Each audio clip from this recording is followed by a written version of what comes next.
Good afternoon. I am Reverend Twyla Reece, and I am coming to you from Unity of Merced in Merced, California. You can find us online at unitymerced.org, where you can also access past Sunday inspirational talks on our video page. There you'll also find a donation, not a page, but a donation location on our front page. You can also find us on Facebook and on YouTube. You just look for Unity Merced. So thank you again for being here with us today. Whenever you are seeing this, it may not be this week, it could be months from now. And so we just put forth the light and the knowing that while we are right here in this now moment, that every moment is the now moment, and that we are always in our right and perfect place. I am here with you with my friend and colleague, Reverend Dalia Adams, Reverend Dr. Dalia Adams. She is the minister at Unity of the Valley Spiritual Center of Vacaville, California. And a little bit of background information on Dalia is she began her career as a molecular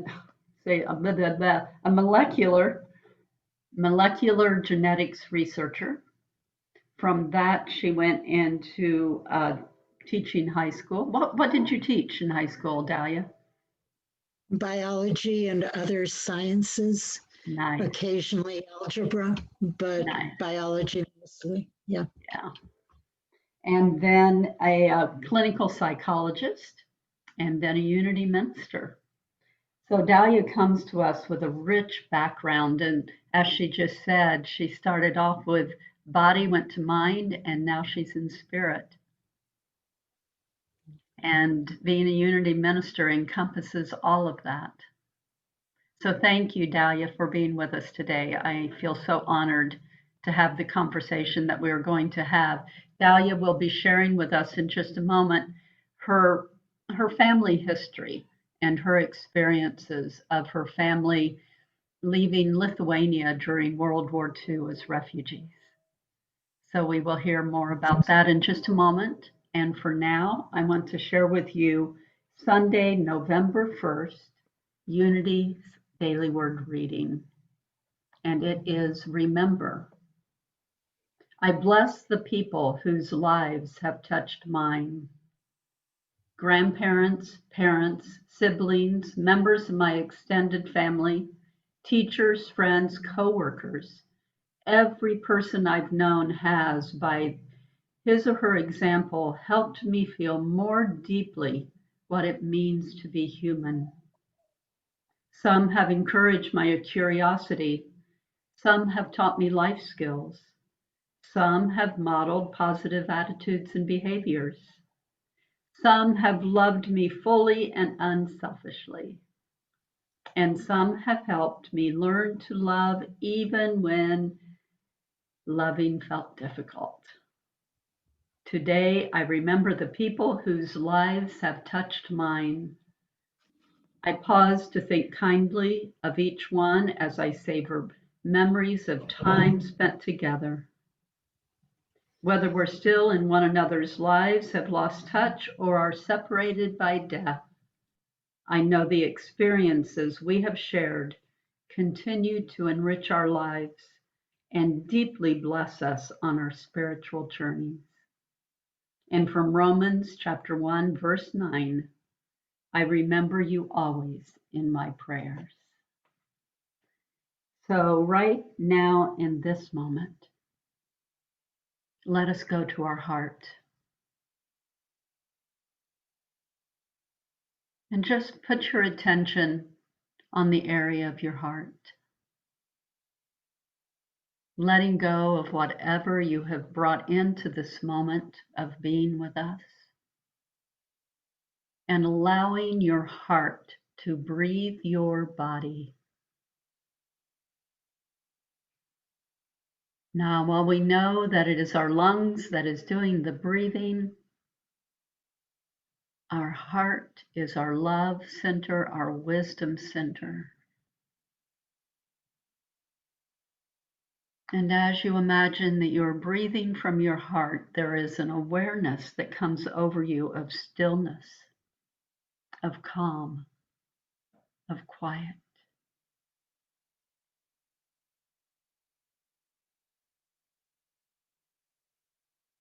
And I ask you to come into this now moment, allowing your heart and your mind, your very being to expand until you feel that holy smile as we give thanks for this time together in love and appreciation. And we very gently come back into this moment, once more giving thanks. And so it is. So it is, and amen. So, my dear friend Dalia, thank you again for being here. We have talked about having this conversation for quite a while, and now we are here. And I really appreciate and thank you for inviting me. Yeah. So, my intention in asking you to share your story, it touched me deeply.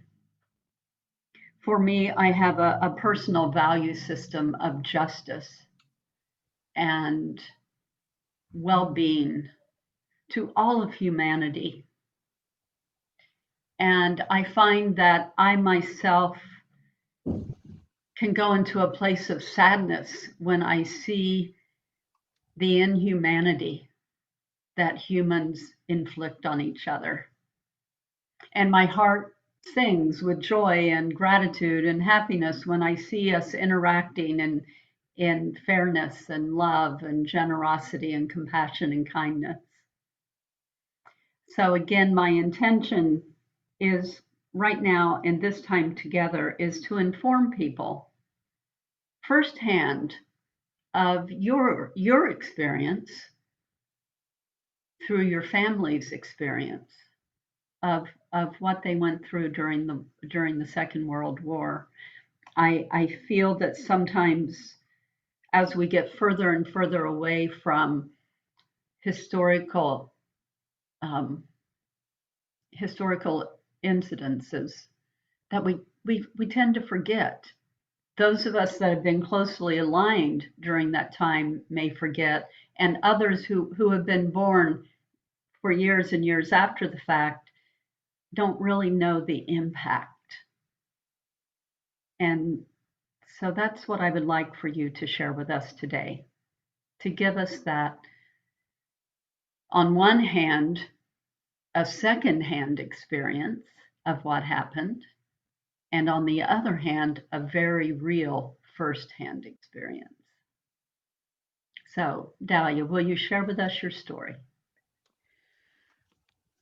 Yes, and I thank you. And there's this experience of not knowing where to start, where to dig in with it. And I think I need to start with a disclaimer that I feel today that I know so little about my parents' story.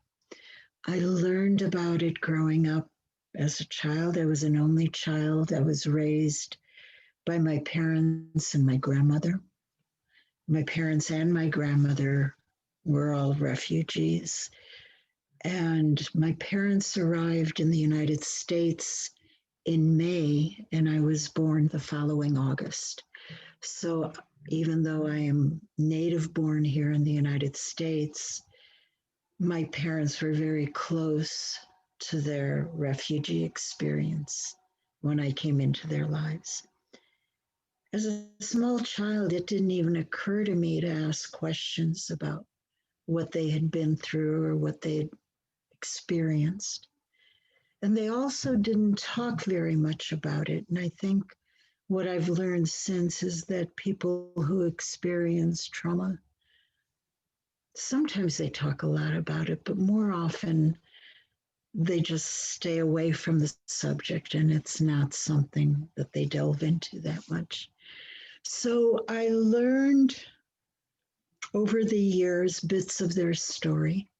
I experienced things growing up that added to that story. And then I lost my parents when I was a young adult.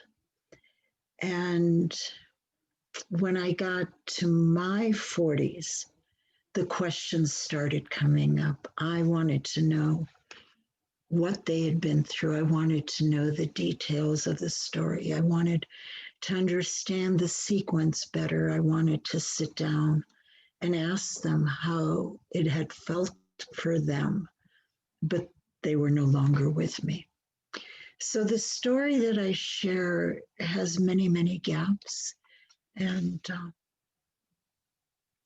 so for what it is, I share it, but I wish I knew more of the story to share. My parents were from Lithuania. My father was a doctor. My mother was a dentist. They were both newly graduated from medical school. In Lithuania, dentists attended medical school. It was the same institution, and they had met in school. They married. And to the best of what I can piece together of the story, in less than a year, they ended up running for their lives from Lithuania, and they ended up entering Germany. And they were running for their lives because Stalin had invaded Lithuania. And I don't know what people are aware of, but Stalin killed between 4 and 6 times as many people as Hitler did. But Stalin was a US ally, and the horror stories of what Stalin did not take root in the US story as much as the stories of what Hitler had done. And they were both, I mean, I'm not trying to compare, I'm just trying to say that there was a parallel story happening to the one of what Hitler and the Holocaust that got downplayed, if you will, or never got elevated into the limelight.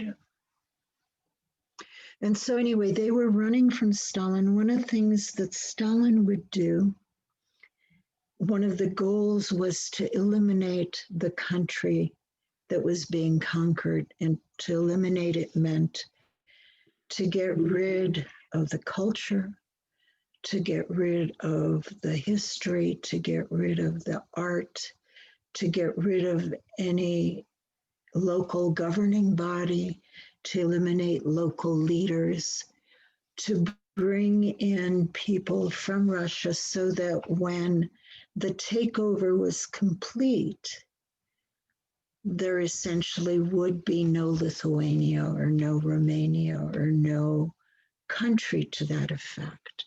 And they began by slaughtering or pulling from their homes and taking out to Siberia and just dumping people into this tundra with no gear, no supplies, just if you make it, you make it. If you don't, you don't. And most people suffered horrible deaths in Siberia. So either direct slaughter or imprisonment or being taken to Siberia. And then people were hauled out of their homes in the middle of the night. My mother's family was prominent politically. My grandfather was part of the government. He was the Minister of Communication and Transportation for the country. And my mother's uncle was one of the most famous artists and musicians the country had. There was a museum named after him. So my mother's family was among the top to be targeted. My father's family were farmers and not involved politically. in any way. So his family was safer. But my mother's family was definitely slated for extinction, if you will. The home had been taken over, and my parents ran. They ran, and they ended up in Germany. And of course, once they crossed the German border, they were captured as refugees. Refugees were undesirables, and they were placed in refugee camps. I never heard of cages the way we see that being broadcast in our own country now, but I remember my parents talking about having a room the size of our living room, and we lived in a very small house, and the living room was not big. When 4 or 5 people were in there, it felt full and more than full. But they said that they would be living in rooms that size with 30, 35 people in the room. So then what comes up for me are the images in our own country where people are standing almost packed like sardines in a room. I don't think that my parents were in these camps for just under 10 years. And I don't believe that the whole time it was like that. But I know there were periods of time of where that's how they lived. I also know there would be extended periods of time where my father would be taken out of the camps and sent other places because he was a doctor. And I guess the limited medical care that was given, he was sometimes drafted to do that. And when he would be taken away, my mother and her sister, who were also there, none of them were told where he was going or if he was coming back. So they never had any idea if they would ever be together again. And the separations, again, here I wish I would have been able to get a better sense, sounded like they lasted many months at a time, possibly a year. So they lived in these camps, and they got moved either separately or together from one camp to another at times. When they were being moved, again, they didn't know where they were being moved to, if they would be alive at the end of the journey or not. I know there were many times when they were hungry, when there wasn't enough food. I know there were many times, well, almost all of the time, that medical care wasn't available. My name is Dalia, and when I was born, I was named for my first cousin, my aunt's daughter, who was the first grandchild in my mother's family. And her name was Dalia, and she lived in those camps. She entered as a small child. Again, I wish I knew the age. And she died. My impression was that maybe she was 5 or 6 years old. She became ill, and there was absolutely no medical care to be had. I heard stories of my aunt begging that she could get some medicine or that my cousin could see a doctor. And again, to the best of my knowing the story, she never did, and she died. And so I was named for her, for my cousin. Again, I need to, I'm hearing these stories as a small child. And it's so different when you're a small child. I sort of got what it was, but I sort of just kind of didn't get it at all. And more recently, since in the last 4 years, since what's happening at our own borders has been coming up, And seeing some of the videos, the memories of the stories I was told have come back with a deeper meaning. Like it means much more to me today to know my parents had to live in a room with 35 other people on an ongoing basis, which means not enough room for everyone to sit or lay down. It means so much more to me that they were separated without knowing the end point if they'd see each other again. It means so much more to me now knowing that my cousin would have lived had she been free. That was the way they told it. It was an illness that just needed some antibiotics, and there was none to be had.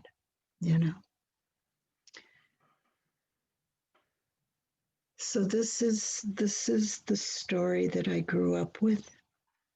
When the war ended, the United States took over the camps, and they started processing people to emigrate or to immigrate into other countries. But this took years. It was about 5 years of processing while they sat in these detention camps. I was told that the very last year, it became better, that they could get day passes to leave the camp. But again, there were very strict rules and regulations. They were illegal in Germany, even though they had lived there. Gosh, my parents were in their 20s when they fled, so almost a third of their lives at that point. And they were newlyweds. So imagine being newlywed under those conditions. My father was separated from his family. His family remained in Lithuania. And then after the war, at the Yalta Agreement, the United States and England, I don't know if France was involved, and Stalin signed an agreement. And in that agreement, Stalin was given these countries, given Lithuania, Latvia, Estonia, and many other Eastern European countries. And today, when I look at that, I wonder how on earth they thought that they owned those countries to give them away to anybody, but they did. And of course, at that point, Stalin had already terrorized and beaten down the people and the resistance. People were too afraid to resist. People who fled were considered enemies of the state. So for my father to stay in contact with his family would have made them enemies of the state because they were in association. So there was no communication, no letter writing, no anything for many years out of fear for his family's safety. So one of the impacts is I had many, many cousins I never got to know, many aunts and uncles. I never got to know a grandmother I couldn't get to know.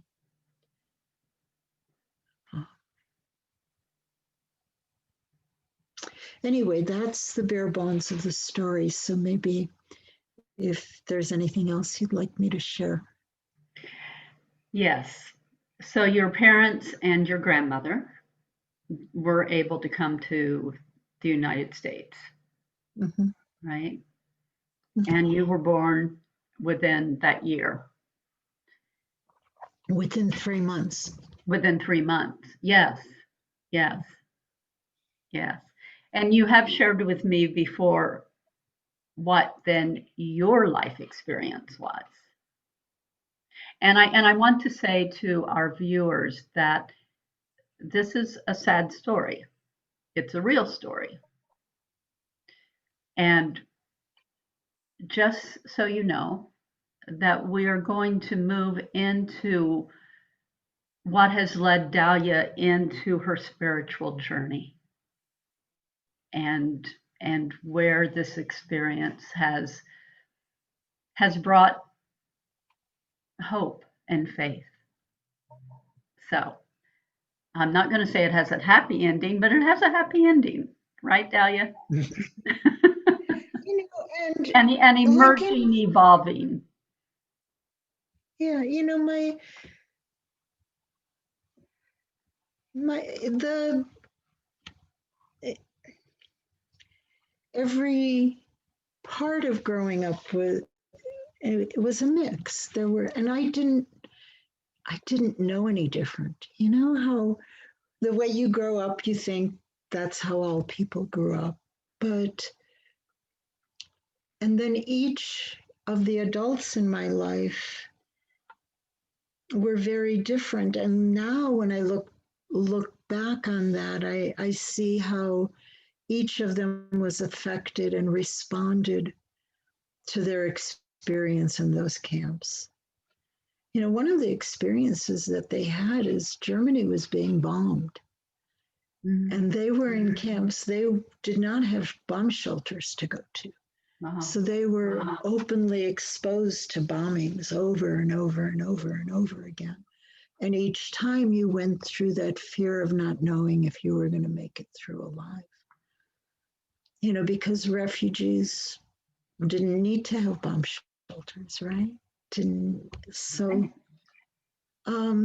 they came out of it differently. My father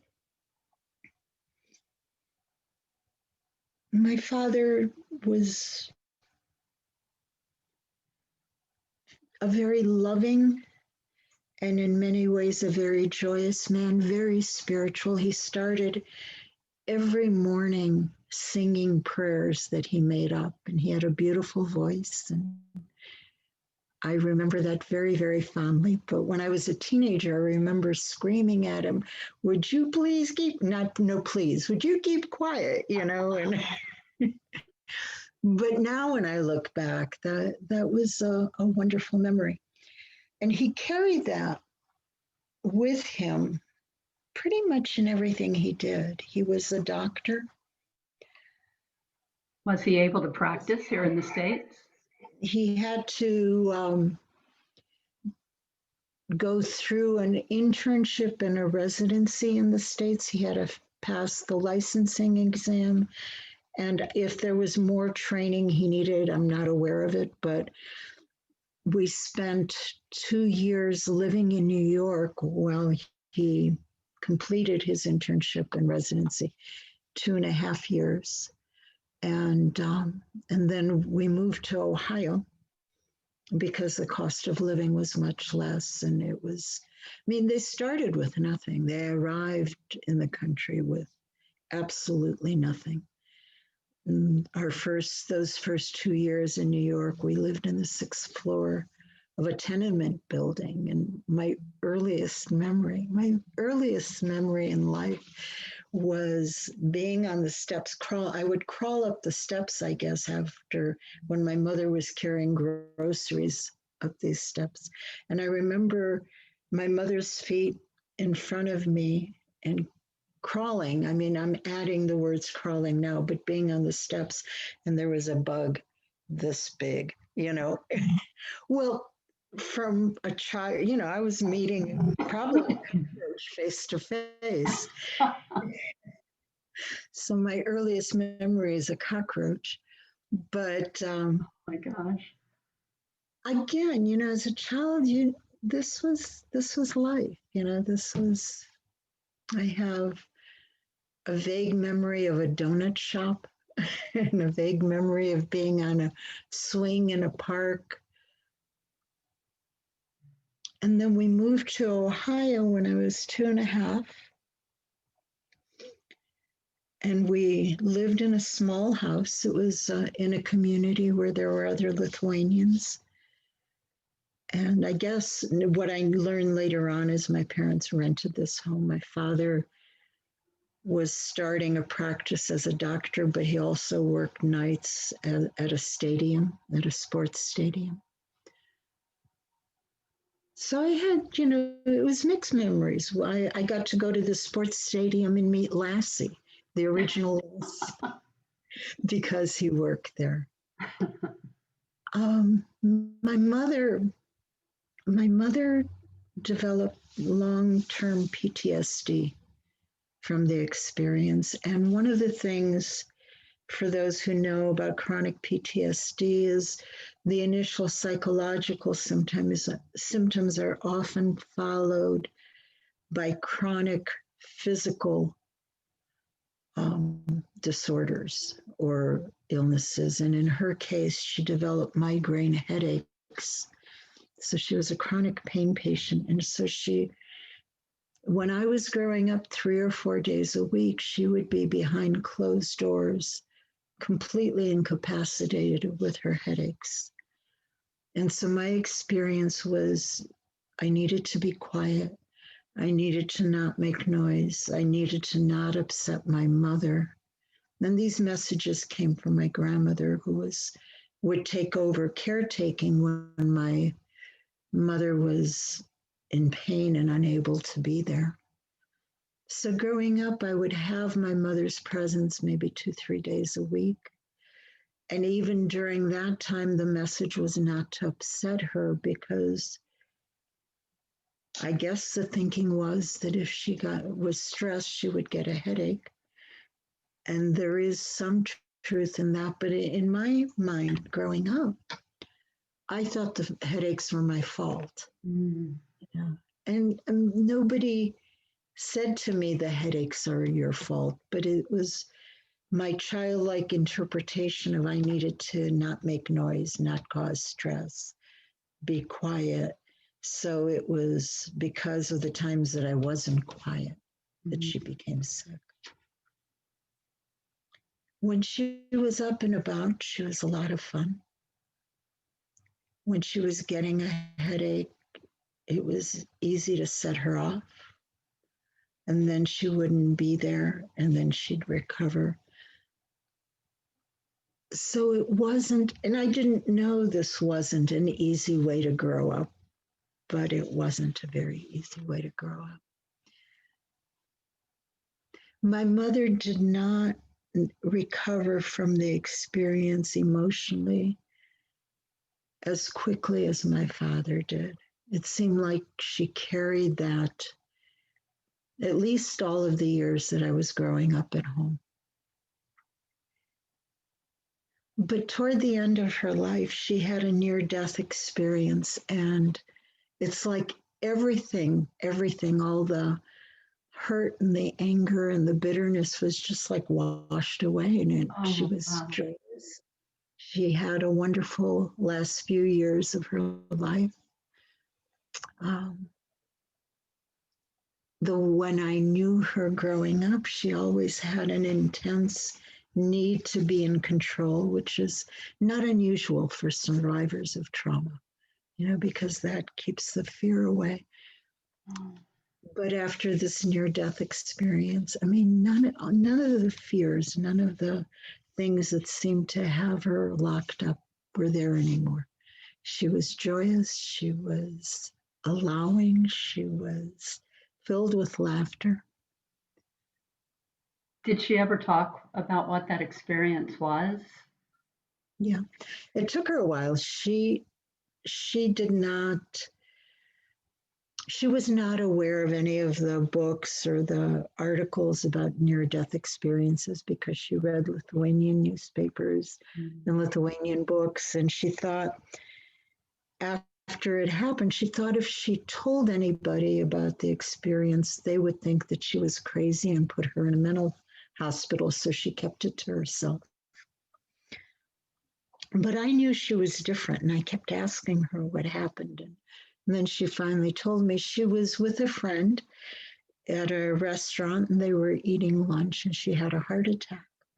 And her memory was, for a little while, being on the floor and seeing people looking down on her. And then there was an experience of light. And the light was very, very beautiful and very welcoming. And she was walking to the light, and she felt surrounded by people who loved her.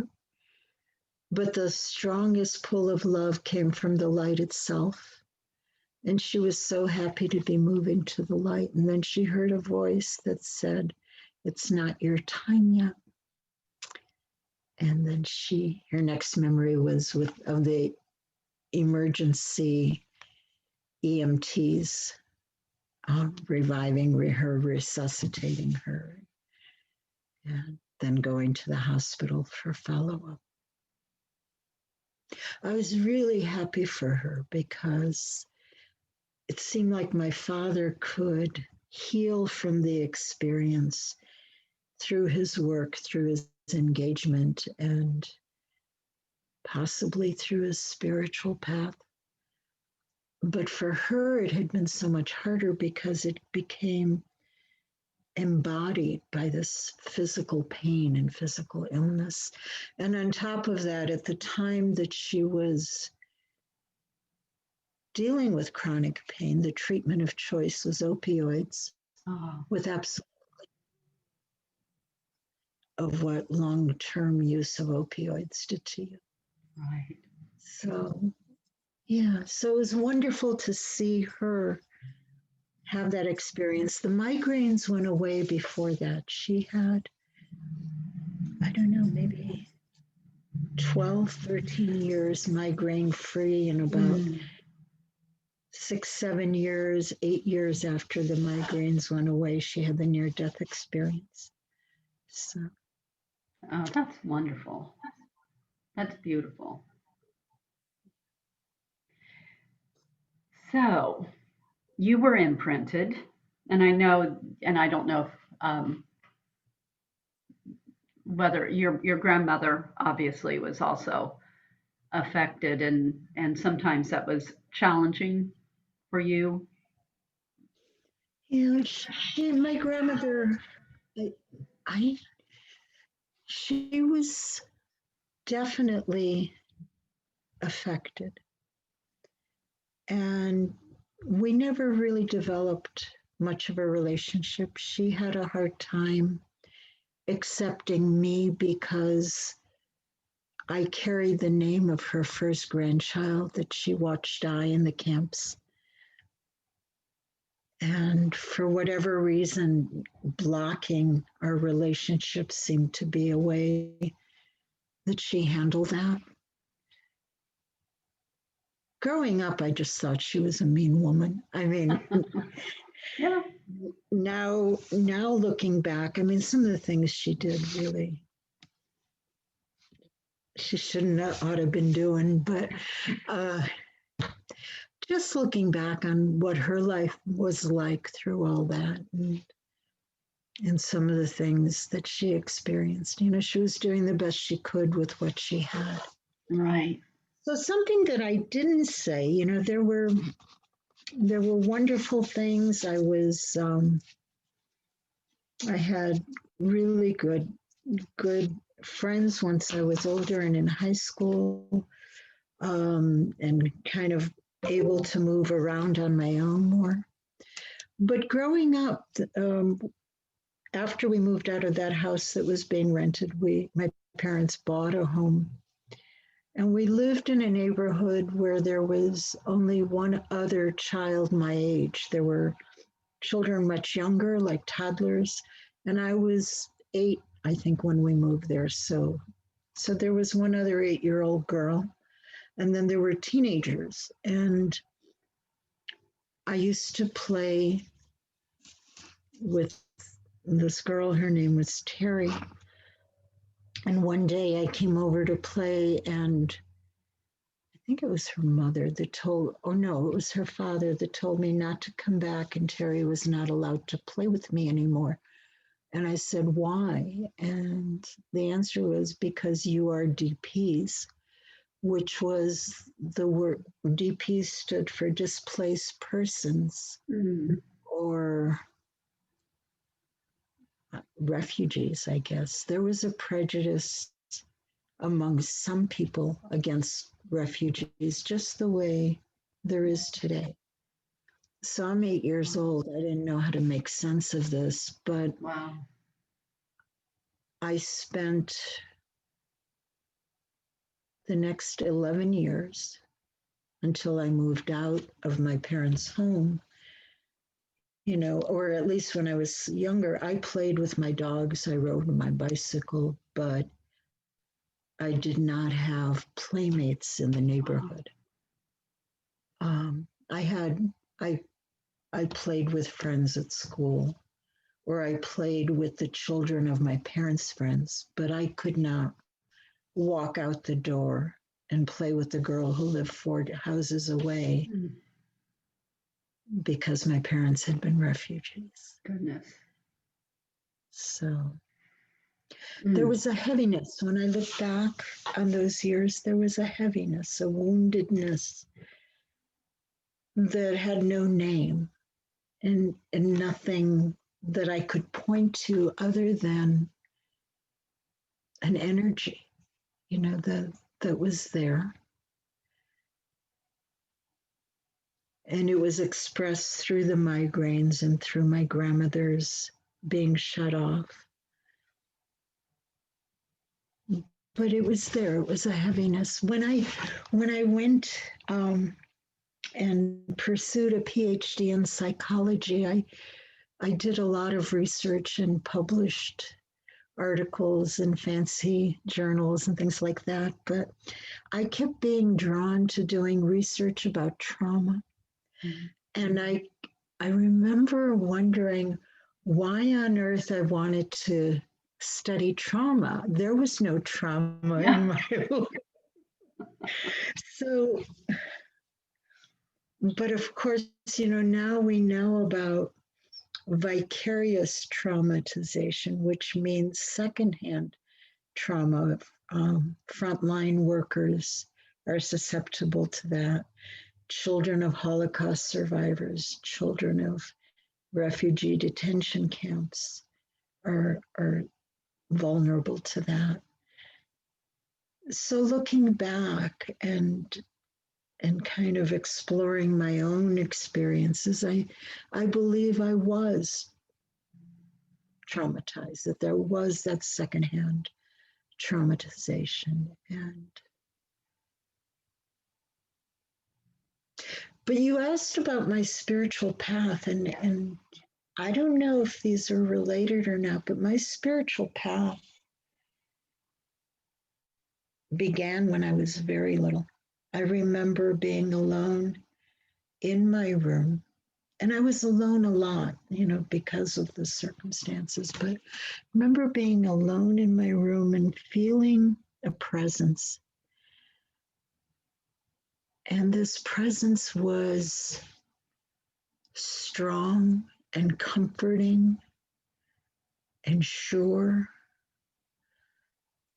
And when I experienced that presence, everything was wonderful. I felt wonderful. And I didn't know what it was. And I struggled with that because it felt important to me. And I looked for what to call it. And I ended up calling it Me, Not Me. Because it felt so much like a part of me. But it also felt so much like something so much bigger and more powerful than me. So that was the beginning of my spiritual path, if you will. And it may have been because of the atmosphere I was in. Had I been being more boisterous and playful and noisy, I may not have become aware of it. But I would long for this presence. And as I grew older, I was a bright little girl, so I did a lot of reading and I read about this thing called meditation. And I went to Catholic school and they taught us about contemplative prayer. And so I signed up for a meditation society when I was about 9 or 10 years old. And so by signing up, I was going to be assigned an hour of meditation every day. So I'm committing to this as a 9-year-old, Wow. right? 10-year-old. And they gave me 3:00 in the morning as my meditation What? hour. Well, they didn't know I was a 9-year-old, Oh, right? I managed one time to make it halfway through the hour and I was a total failure. But there was this longing in me to find that presence in the silence. I dreamed of becoming a contemplative nun because that's all they do is they sit in the silence. And I started writing letters to the Carmelites, the Carmelite nuns. And they didn't answer me until I wrote a letter when I was 11, and they wrote back and said I had to wait till I was 13. And they gave me a list of requirements. It was a long, long list of requirements. And the very last thing on the list was a signed letter of consent from each of my parents. And I cried and I ripped up the letter and I threw it away because I knew there was no way I'd ever get those signed letters of consent. And then a few years later, I discovered boys, and the presence kind of wasn't around for a while. And life went on. You know,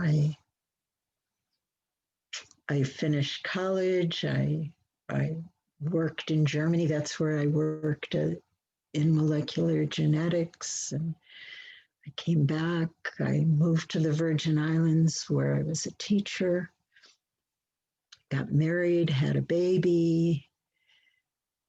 And then, you know, the stuff of life started happening. The man I married turned out to be an alcoholic. One of the things I really liked about him was that he didn't drink very much. Well, that changed, and it changed rapidly. And I didn't know anything about alcoholism. I didn't know what to make of it. And I did all of the wrong things that the Al-Anon 12-step program teaches people not to do. And then I got cancer. And I went through a healing process with that. I got a clean bill of health, and within days, my father was diagnosed with cancer. And so all of this, without my adult life, I wasn't affiliated with the church,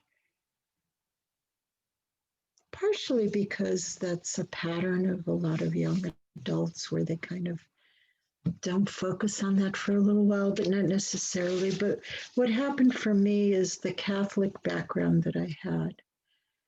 In the Virgin Islands, the Catholic Church felt very different from what I had known, and I couldn't relate to it.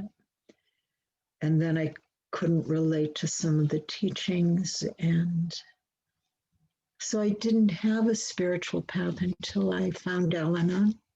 Mm-hmm. And that got me actively, deliberately on a spiritual path. At the same time, I was doing a lot of reading. I was finding inspiration in some of the Western Buddhist writings. And then I left the Virgin Islands and moved to Ohio. That's where I went to graduate school. And went through some more life challenges and even more, and got to a point where it felt like my life, even though my life wasn't completely falling apart, I was being very successful in graduate school, you know, in my work-related part of my life, my studies, my internships, my research grants. I was very successful, but my personal life was spinning out of control and coming undone. And one day I decided to go to the nearest church to me physically. And the nearest one, I forget what it was, but I just looked at it and I said, no, I know that one's not it. So I went to the next closest one, and it was a Unity church. And I stood in the back and I listened to the minister talk. And I decided it was nothing but gobbledygook. I did not relate to it at all.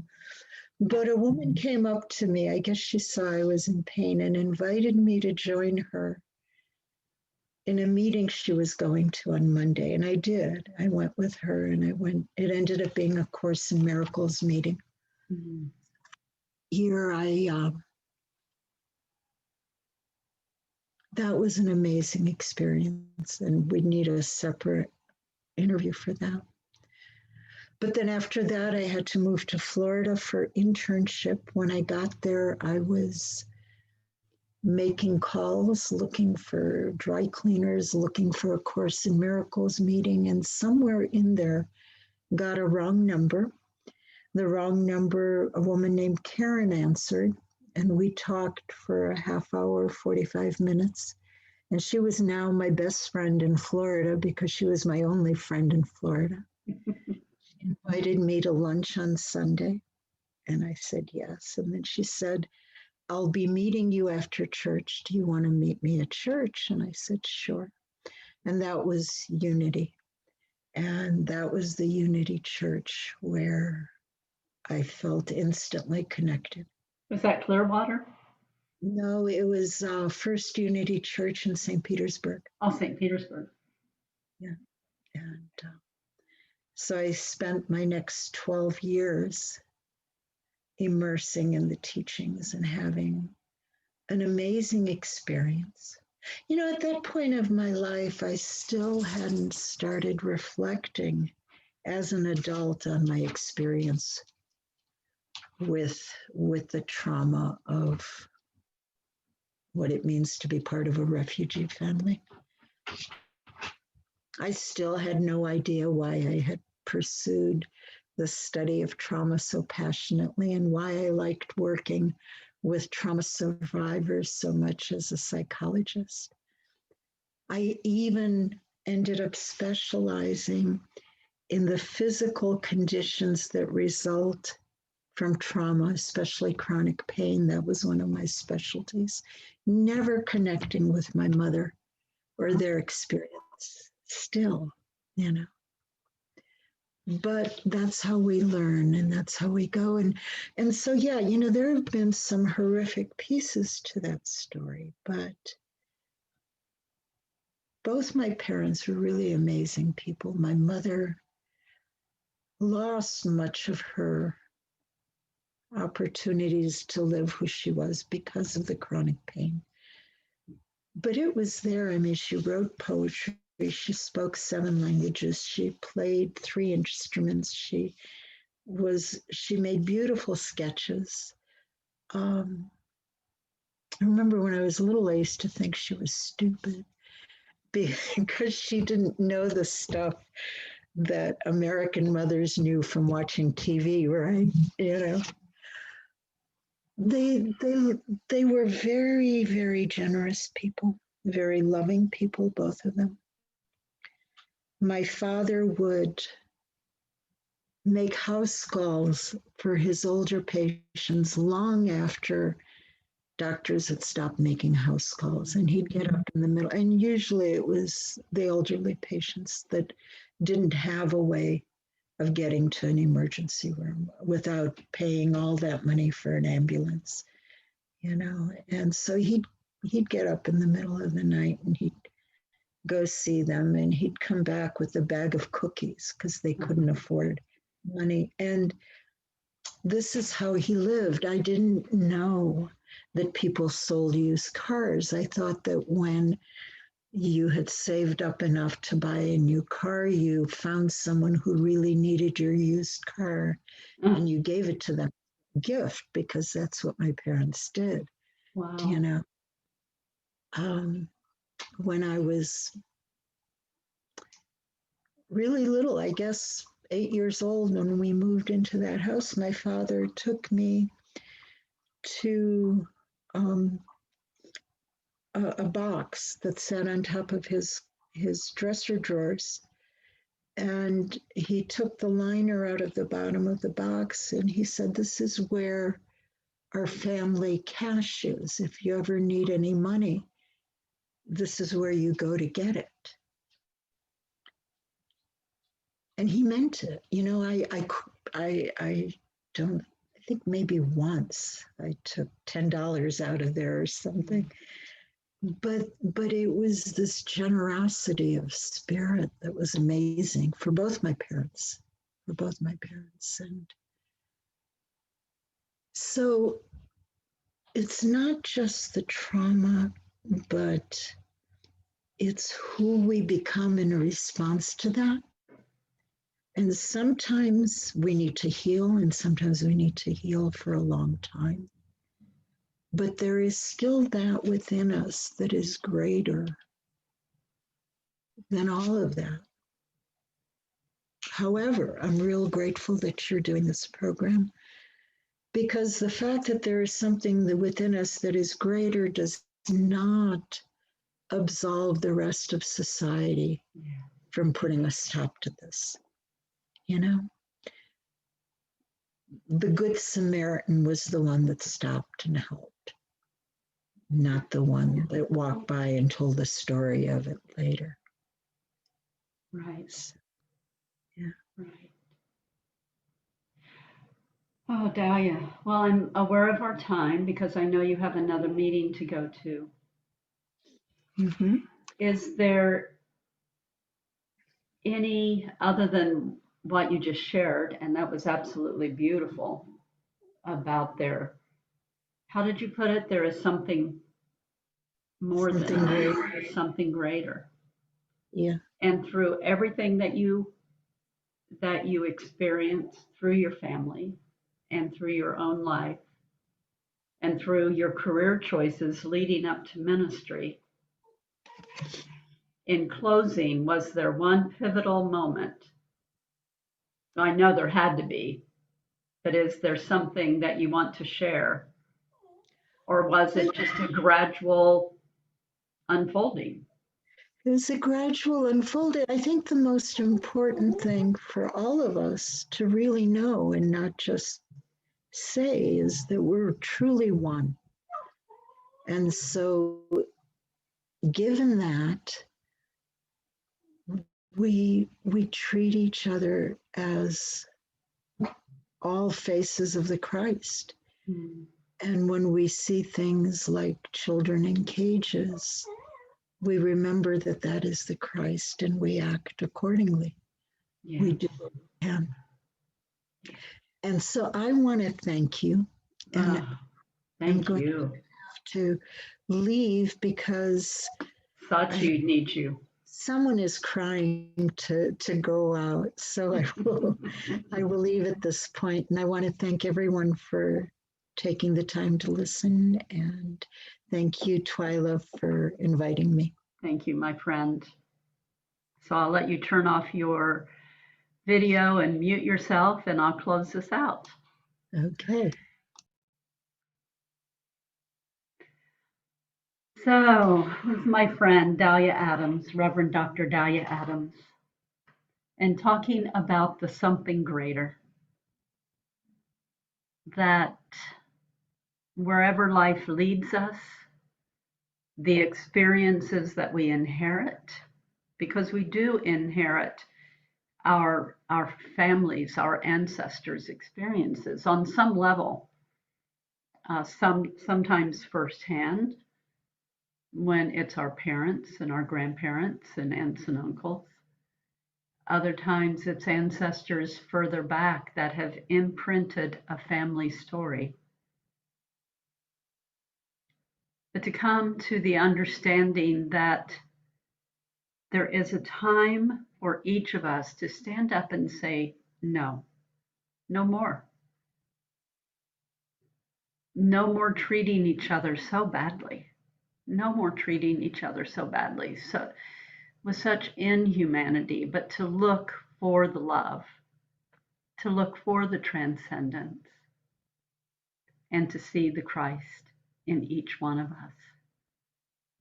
And in unity, when we talk about the Christ consciousness, we're not only speaking about the consciousness of Jesus Christ, who in unity we consider a teacher and a brother, but that elevated evolutionary Christ consciousness of good, of absolute love. And so I invite you to go forward looking for ways that you can be a healing presence in the world, and to be kind, and to be love. And so in closing, I pray with you Unity's prayer for protection. The light of God surrounds you, the love of God enfolds you, the power of God protects you, and the presence of God watches over you.